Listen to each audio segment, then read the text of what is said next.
আসসালামু আলাইকুম। ইলেকশন খুব ভালোভাবে হয়েছে। আমরা সবাই প্রত্যক্ষ করেছি। সেনাবাহিনীর ভূমিকা ছিল খুবই প্রশংসনীয়। রেজাল্ট দেওয়ার ক্ষেত্রে এখন কিছু ম্যানিপুলেশন এর আভাস পাওয়া যাচ্ছে। সেটা হচ্ছে কুমিল্লা ৫ এবং চাঁপাইনবাবগঞ্জ ১ আসনে এ দুটোতে ভোট গণনার প্রতিটি পর্যায়ে সমস্ত আম প্রতিদ্বন্দ্বীর রিপ্রেজেন্টেটিভ থাকার কথা। এই দুটো কুমিল্লা ৫ এবং চাঁপাইনবাবগঞ্জ ১ আসনে ডিসি অফিস গণনার আগে রিপ্রেজেন্টেটিভ বের করে দিয়েছে, মানে দাঁড়িপাল্লা রিপ্রেজেন্টেটিভ বের করিয়ে দিয়েছে।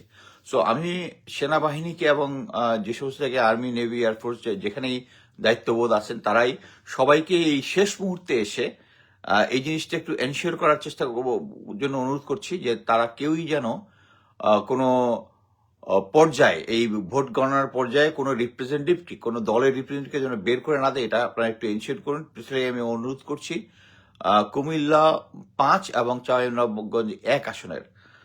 আমরা ভোট মনিটর করছি, ভোটের সব কেন্দ্রেই সবকিছু কোথায় কি কি হচ্ছে।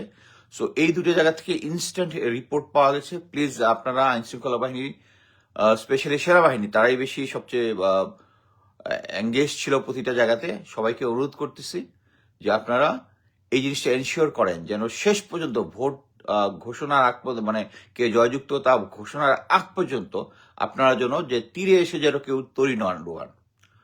এটাই বলছি। ফার্স্টে একটা বলতেছি কুমিল্লা ৫ এবং চাঁপাইনবাবগঞ্জ ১ আসন, এই দুটার ভিতরে ডিসি অফিস থেকে ভোট ম্যানিপুলেশনের একটা পায়তারা চলতেছে। আমি আইন শৃঙ্খলা বাহিনীকে অনুরোধ করছি ইমিডিয়েটলি এটা দেখার জন্য। পরবর্তীতে যদি কোনো আরো ইনফরমেশন পাই আপনাদেরকে জানাবো। ধন্যবাদ।